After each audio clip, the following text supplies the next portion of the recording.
ఒక అందమైన పల్లెటూరు. అందులో అమ్మ, నాన్న, ఒక కూతురు. ఆ కూతురు పేరు హనీ. హనీ చాలా అందమైనది, చిన్నపిల్ల మనస్తత్వం కలది.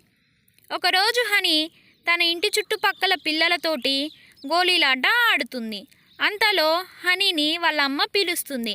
వాళ్ళమ్మ, నాన్న రైల్వే స్టేషన్లో ఉన్నారు, వెళ్ళి తీసుకురా అని చెబుతుంది. సరే అమ్మ అని హనీ వెళ్తుంది. హనీ రైల్వే స్టేషన్లోకి వెళుతూ ఉంటుంది.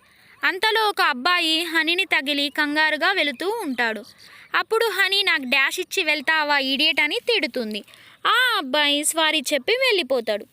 ఇంకా హనీ వాళ్ళ నాన్నని తీసుకుని వెళుతుంది. ఇంతలో హనీ, నాకు రేపు ఇంటర్వ్యూ ఉంది నాన్న, వెళ్ళాలి అంటుంది. నీకు జాబ్ చేయాల్సిన అవసరం ఏముందిరా అని వాళ్ళ నాన్న అంటాడు. లేదు నాన్న, నేను జాబ్ చేస్తాను అని హనీ అమ్మా నాన్నని రిక్వెస్ట్ చేస్తుంది. సరే అని వాళ్ళ నాన్న అంటాడు. హనీ మనసులో చలో హైదరాబాద్ అని అనుకుంటుంది. మరుసటి రోజు హనీ హైదరాబాద్ వెళుతుంది. వాళ్ళ అక్క వాళ్ళ ఇంటికి వెళ్తుంది. మార్నింగ్ హడావిడిగా ఇంటర్వ్యూకి వెళ్తుంది. ఇంటర్వ్యూలో తనని పిలుస్తారు. ఎక్స్క్యూజ్ మీ సార్ అని అంటుంది.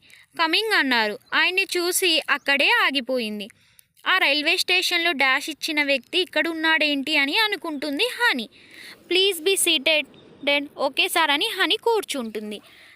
సార్ అలానే కోపంగా చూస్తూ, నీకు అపార్థం చేసుకోవడం, తిట్టడం బాగా వచ్చనుకుంటా. హనీ షాక్లో నీళ్లు తాగుతుంది. అది సార్ అనే లోపు యు ఆర్ సెలెక్టెడ్ అని అంటాడు. హనీ సంతోషించి థ్యాంక్ యూ సార్ అని చెప్పి వెళ్తుంది.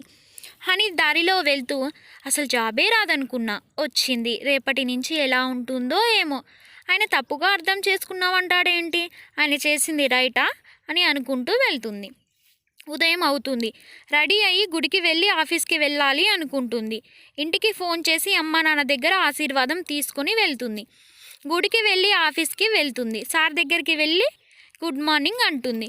టైం ఎంత అంటాడు. తను 9:10 అంటుంది.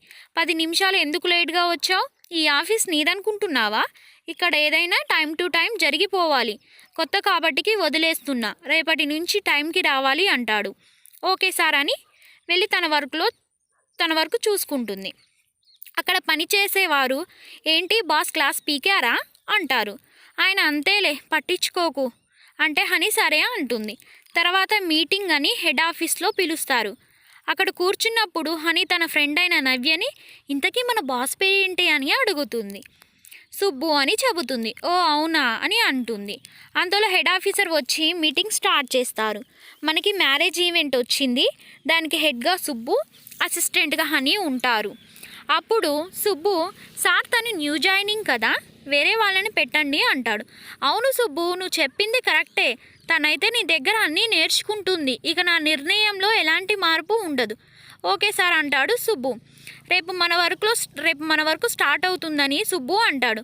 ఓకే సార్ అని అందరూ వెళ్తారు. సుబ్బు అంటాడు, హనీ నా క్యాబిన్కి రా అని. ఓకే అని అంటుంది హనీ.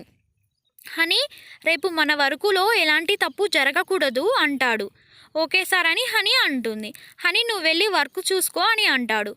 ఓకే సార్ అని హనీ వెళ్తుంది.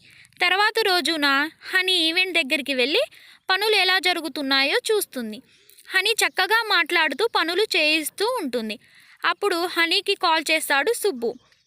హనీ కాల్ చూసి టెన్షన్ పడి ఫోన్ గాలిలో ఎగిరవేసి మళ్ళీ పట్టుకుంటుంది. అది సుబ్బు చూసి నవ్వుకుంటాడు. తర్వాత కాల్ లిఫ్ట్ చేస్తుంది. ఏంటి ఇంత లేట్గా లిఫ్ట్ చేసావు అంటాడు సుబ్బు.